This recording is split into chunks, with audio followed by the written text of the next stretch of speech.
Muy buenas tardes tengan todos. Pues le damos la más cordial bienvenida una vez más.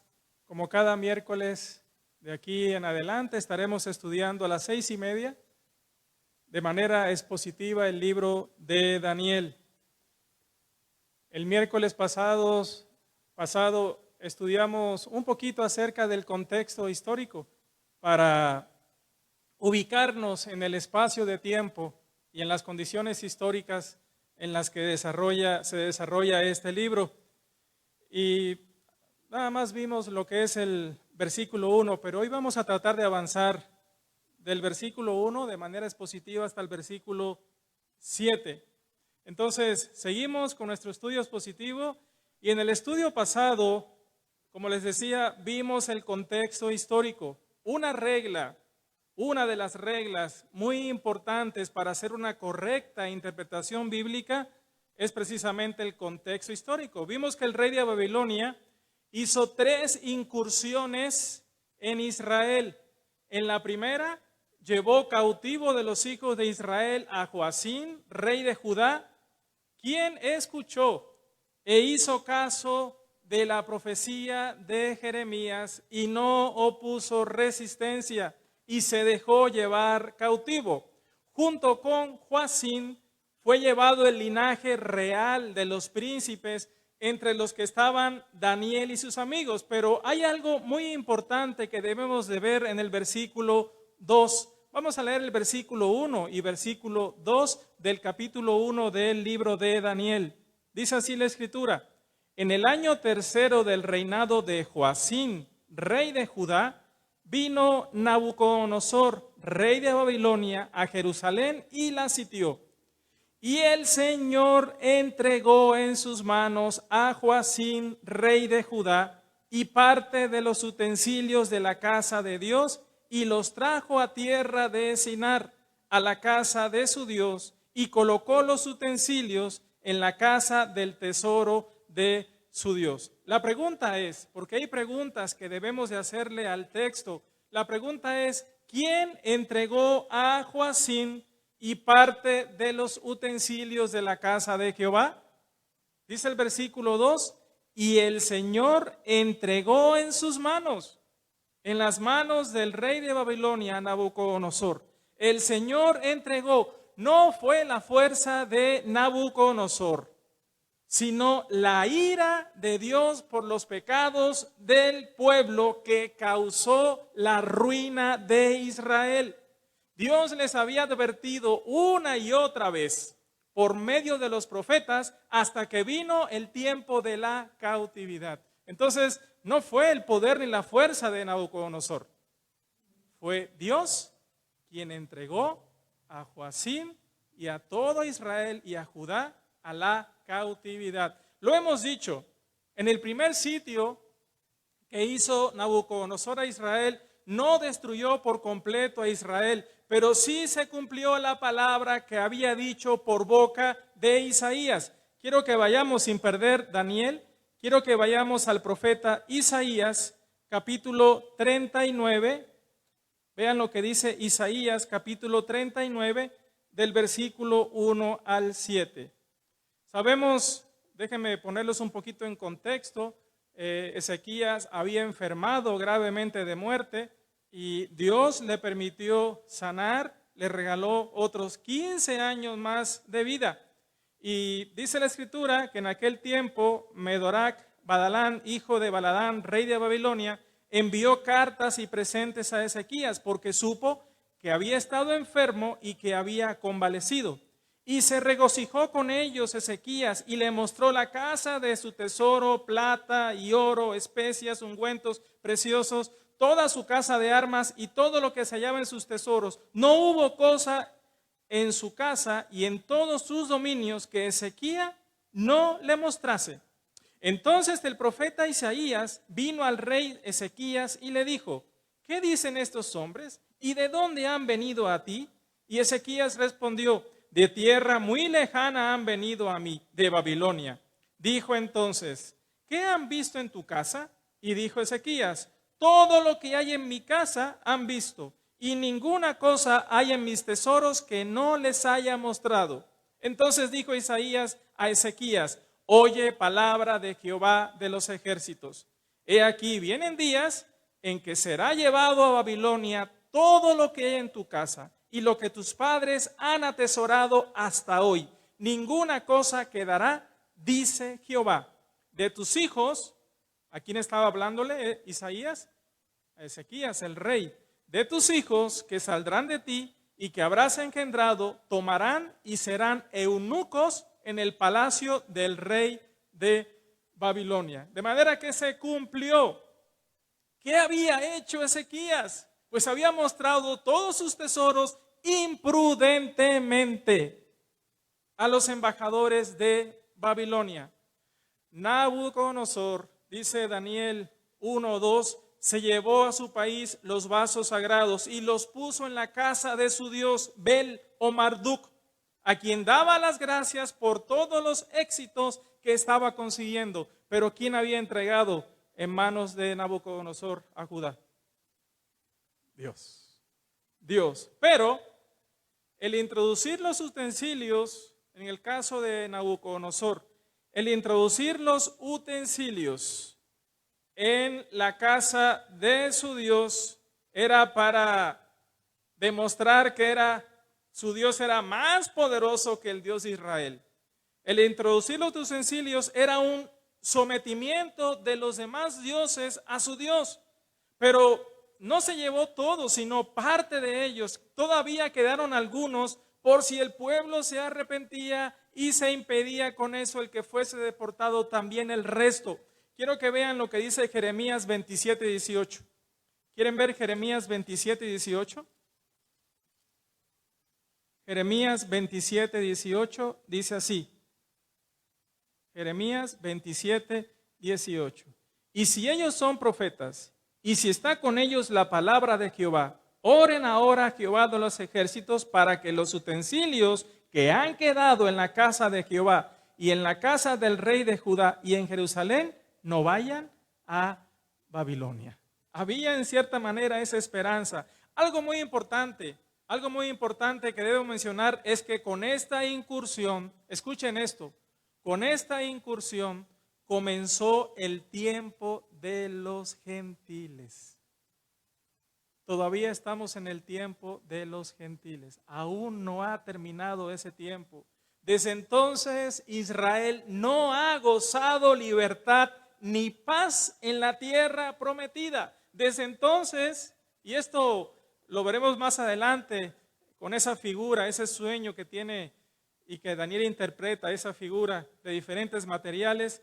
Hermanos, Israel ha estado bajo el dominio de imperios como instrumentos de Dios por causa de su desobediencia. Hasta que tenga completa paz de sus enemigos. ¿Sabes cuándo va a suceder eso? En el milenio. Bajo el reinado del juez justo, del Señor Jesucristo. Y quiero que vean Romanos capítulo 11, versículos 25 y 27. Fíjense lo que dice. Porque no quiero, hermanos, que ignoréis este misterio, para que no seáis arrogantes en cuanto a vosotros mismos, que ha acontecido a Israel endurecimiento en parte, hasta que haya entrado la plenitud de los gentiles. Y luego todo Israel será salvo, como está escrito: vendrá de Sión el libertador, que apartará de Jacob la impiedad, y este será mi pacto con ellos cuando yo quite sus pecados. De manera que estamos en el tiempo, comenzó este tiempo con el rey de Babilonia, con esta incursión, el tiempo de los gentiles. Versículos 3 y 4, vamos a avanzar. Y dice Daniel, capítulo 1, versículos 3 y 4. Y dijo el rey a Aspenaz, jefe de sus eunucos, que trajese de los hijos de Israel, del linaje real de los príncipes, muchachos en quienes no hubiese tacha alguna, de buen parecer, enseñados en toda sabiduría, sabios en ciencia y de buen entendimiento, e idóneos para estar en el palacio del rey, y que les enseñases las letras y la lengua de los caldeos. Entre los cautivos el rey le dice a Aspenaz que trajese del linaje real de los príncipes a muchachos en quienes no hubiese tacha alguna, es decir, que no hubiese defecto alguno. Y me llamó la atención esto porque sí se puede. A ver, ¿en qué condiciones estaba viviendo el pueblo de Israel? Era una condición de idolatría y de desobediencia a Dios tremenda. Y lo que estoy viendo aquí, por esta historia real de estos jóvenes, es que sí se puede que un joven en medio de esta generación maligna y perversa viva sin tacha, con sabiduría. Porque sabiduría no es el mucho conocimiento que se pueda tener. La sabiduría es usar bien ese conocimiento. Algo tenían estos jóvenes y podremos verlo un poquito más adelante en sus decisiones en los siguientes versículos. El punto es que debían de ser enseñados en las letras y la lengua de los caldeos. Después de esto comenzó un proceso de formación intensiva en las mejores escuelas caldeas que iban a durar ¿cuánto tiempo? ¿Qué dice la Biblia? 3 años. Y en los que tenía que aprender las letras y la lengua de los caldeos. Posiblemente ese programa de enseñanza también incluiría estudios de matemáticas, leyes, religión, arquitectura, astronomía, astrología y muchas cosas más, por supuesto. Había un propósito. Con esta formación, el rey quería conseguir que fueran funcionarios luego útiles en el gobierno de él, de Nabucodonosor. Pues después de 3 años, dice la Escritura, que se iban a presentar delante del rey. Pero también hay otro propósito de parte de los babilonios. Querían terminar con cualquier rastro de su propia cultura y de sus creencias en el Dios verdadero. La situación por la que ellos tuvieron que pasar, yo creo que no nos es ajena a nosotros, ¿no? Porque también en nuestros días la educación en muchos países está diseñada, y más hoy en día, está diseñada para apartar a los niños y a los jóvenes de todos los principios morales y espirituales que enseña la palabra de Dios. Por eso nosotros como papás tenemos que estar ahí atentos a esas enseñanzas que quieren borrar lo que habla la Escritura y que desde niños les hemos enseñado. Hoy hay esfuerzos agigantados para eso. Siempre los ha habido porque todavía resuena en el mundo con que Dios os ha dicho, no le creáis. Entonces hay un programa que siempre ha estado en contra de la palabra de Dios. Y de hecho, la decadencia que vemos hoy en día, moral y espiritual, es porque el hombre ha dejado a Dios. Le ha dicho, como dice el salmista, Salmos 2, echemos de nosotros sus cuerdas, es decir, no te necesitamos. El hombre siempre le ha dicho a Dios, no te necesito, pero ¿cuál es la respuesta de Dios? Ahí en Salmos 2, dice que el que mora en los cielos se reirá. ¿No me necesitas? Mira las condiciones en las que está el mundo. ¿No me necesitas? Pues yo te dejo entonces. A ver si es más grato vivir bajo el dominio del príncipe de este mundo, el príncipe de las tinieblas, o bajo el dominio del Dios verdadero que creó todas las cosas. Para este propósito, vean el versículo 5.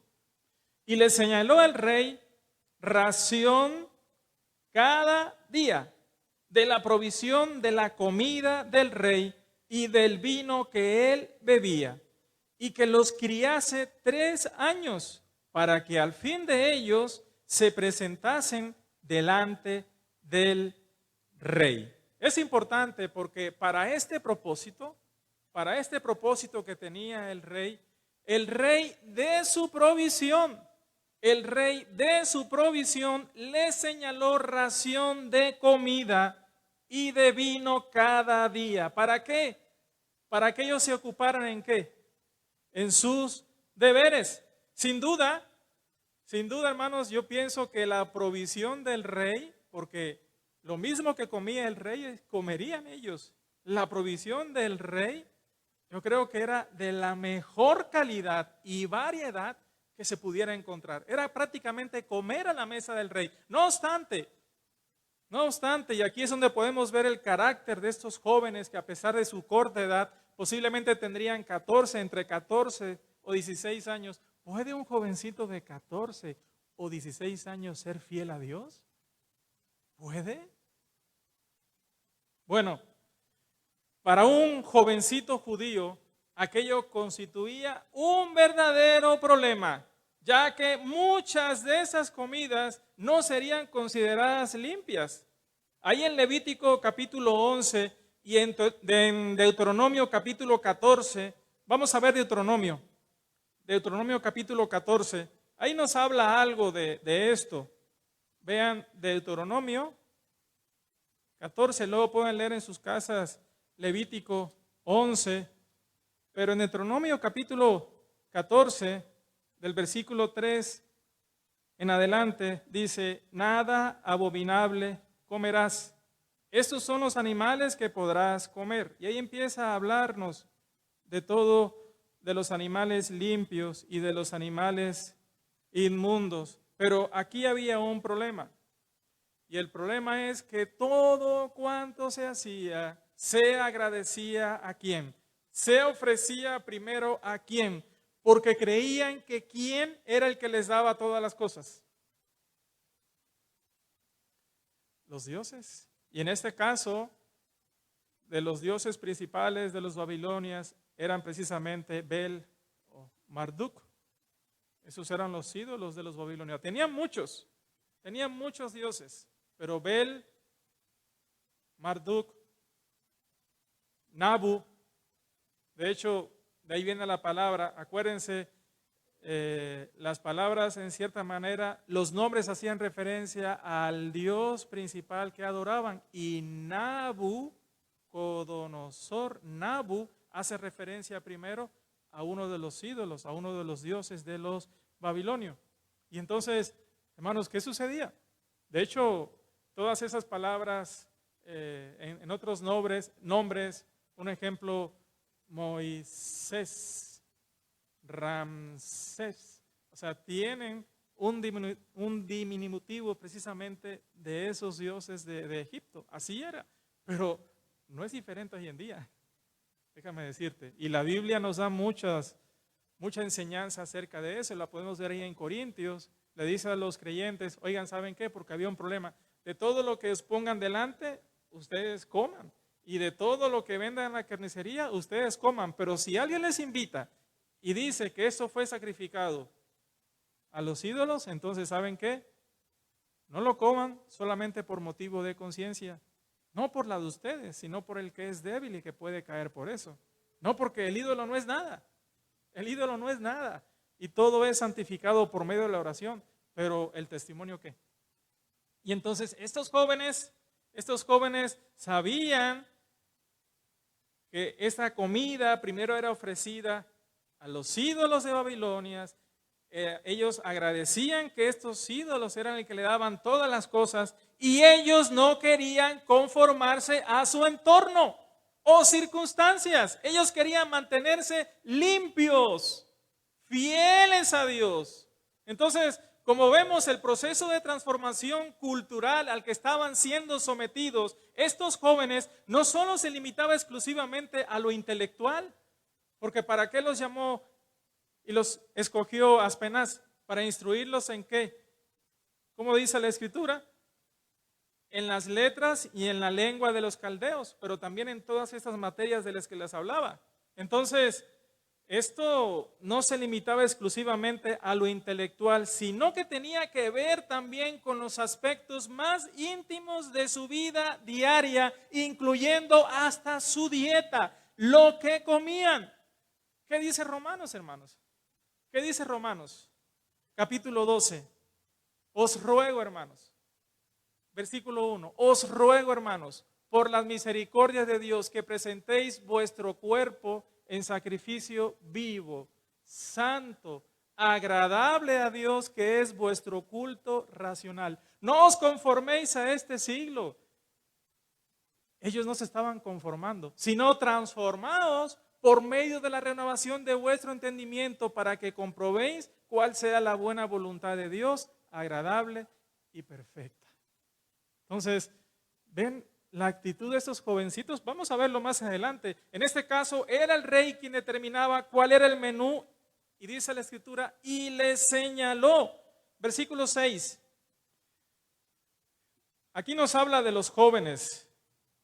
Dice, entre estos estaban Daniel, Ananías, Misael y Azarías, de los hijos de Judá. ¿Sí leíste bien lo que dice la Escritura? A ver, ¿solamente eran Daniel, Ananías, Misael y Azarías? ¿Qué dice la Escritura? Hay que leer con cuidado la Biblia, hermanos. ¿Qué dice? Entre estos, es decir, que no solamente eran 4, eran muchos jóvenes más. Muchos jóvenes más. Aquí se nos dan los nombres de estos 4 jóvenes, es decir, que había muchos jóvenes más. Es posible, escucha esto, es posible que si la Biblia solo nos habla de estos 4 jóvenes, es porque estos 4 jóvenes fueron los que se propusieron permanecer fieles a Dios. ¿Sabes algo? Siempre hay un remanente fiel a Dios.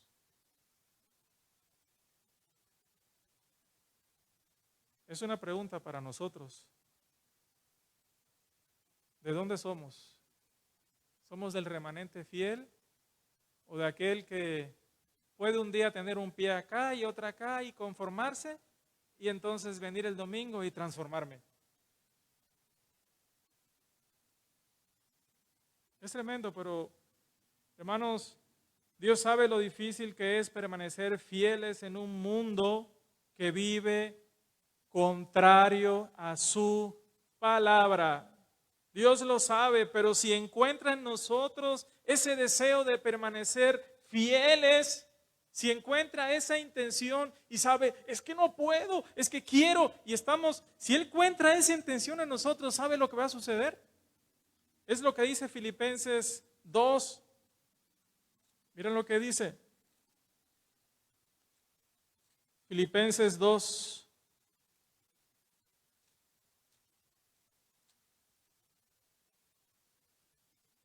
Filipenses capítulo 2. Y este pasaje lo cité el domingo. Pero fíjate lo que dice. Bueno, sabemos que esas letritas no son inspiradas, pero dice luminares en el mundo. Es decir, brilla en el mundo. Brilla. Por tanto, amados míos, como siempre habéis obedecido, no como en mi presencia solamente, sino mucho más ahora en mi ausencia. Esto me llamó la atención porque a lo mejor aquí en la iglesia podemos parecer muy obedientes, pero luego salimos en la semana y ¿cómo somos? ¿Obedecemos realmente a la palabra? Decimos, sí, sí, amén, pero en la semana, ¿obedecemos realmente? Sino mucho más ahora en mi ausencia, ocupaos en vuestra salvación con temor y temblor. Estos jóvenes preferían guardarse en santidad con temor y temblor. Pero mire lo que dice el 13, porque Dios es el que produce así el querer como el hacer por su buena voluntad. ¿Quién es el que produce?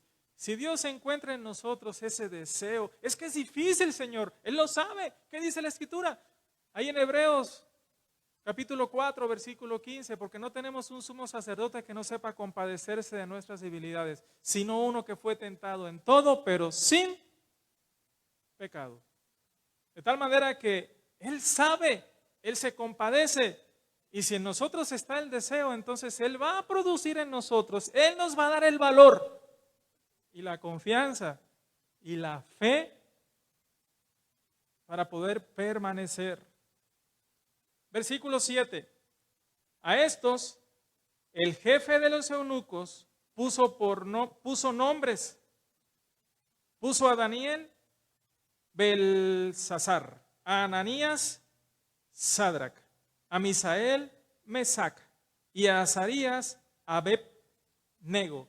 Claro que todos estos nombres tenían referencia a los ídolos y a los dioses que adoraban los babilonios. El jefe de los eunucos, dice la escritura, que les cambió el nombre. Ellos tenían un nombre hebreo y el nombre era muy importante porque era su identidad. Cambiarles el nombre, esto significaba un acto de dominio. Y si fueron llamados al nacer con nombres que honraban al Dios verdadero, posiblemente era porque sus padres eran temerosos de Dios, de Jehová. Ahora sus nombres serían cambiados para honrar al Dios que habían sido sometidos. Esto era una costumbre. Miren lo que dice Segunda de Reyes, capítulo 24. Segunda de Reyes, capítulo 24, versículo 17. Y esto es cuando precisamente Nabucodonosor lleva a Joaquín, a Joacín y a todos los nobles cautivos a Babilonia. Y dice, y el rey de Babilonia puso por rey en lugar de Joaquín a Matanías, su tío, y le cambió el nombre por el de Sedequías. ¿Vieron? Esto era precisamente para ser sometidos. Dice la escritura que a Daniel, cuyo nombre, Daniel significa Dios es mi juez, Dios ha juzgado. Dice que recibió el nombre de Belsasar. Y esto hace referencia a Belet Sar Usur. Esto es en acadio, un idioma muy difícil. Y que significa señora, protege al rey, o Bel, proteja tu vida. Vean, Daniel significa Dios es mi juez, Dios es mi cuidador, y sin embargo le cambió el nombre y este nombre significa señora, protege al rey, o Bel, proteja tu vida, es decir, este ídolo. Ananías significa Jehová ha sido misericordioso, Jehová agració. Se convirtió en Sadrac, probablemente también de la forma verbal acadia Saduraku, que significa soy temeroso de un Dios. ¿Quién sabe cuál? Desfigurado. Entonces vean el cambio tan radical. Misael significa ¿quién es como Dios? Dios es mi salvación. Recibió el nombre de Mesac, que posiblemente también provenía del verbo acadio mesaku, que significa soy despreciable, vil, humillado delante de mi Dios. O también puede significar quién es lo que es Aku. Aku es un ídolo también de los babilonios. Azarías significaba Jehová ha ayudado. Y dice la escritura que fue llamado Abed-nego. Esto significa siervo de Nebo. Este era el hijo de Bel y Dios de la escritura. Y la vegetación también era conocido como Nabu. Les decía ahorita que está relacionado con el nombre de Nabucodonosor. De esta manera, hermanos, el jefe de los eunucos parecía decidido a borrar de la corte babilónica cualquier testimonio que hubiera del Dios de Israel. Los nombres que dio a estos 4 muchachos significaba que debían sujetarse a los dioses de Babilonia, pues habían sido vencidos por ellos, según ellos creían. Pero vimos que ¿quién fue el que entregó en manos del rey de Babilonia a Judá y a Israel? ¿Quién fue? ¿Qué dice el versículo 2? Y el Señor entregó, fue Dios el que entregó. Pero al terminar esto yo me hacía una pregunta, ¿pudieron cambiarlos? ¿Pudieron cambiarles su esencia? ¿Pudieron cambiarles su creencia en el Dios verdadero? Pues eso lo veremos el siguiente miércoles. Dios bendiga su palabra. Espero que haya sido de bendición y vamos a meditar este libro maravilloso, muy actual, de manera expositiva, versículo por versículo. Y Dios permita que sea de edificación y crecimiento para nuestra vida. Dios te bendiga a ti que has seguido nuestra transmisión. Hasta el siguiente miércoles.